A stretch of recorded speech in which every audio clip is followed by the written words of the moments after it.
Guys, welcome to another tutorial of the Solution Journals. Today we will learn how to know if someone blocked you on Twitter, on TikTok.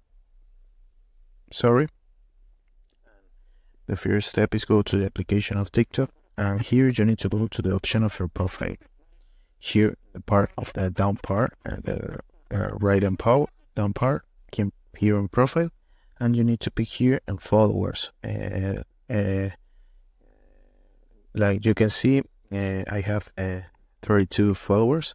You pick here, and after that, the only thing you need to do is go to the option here in the superior right corner, like in the option of search person in the suggest.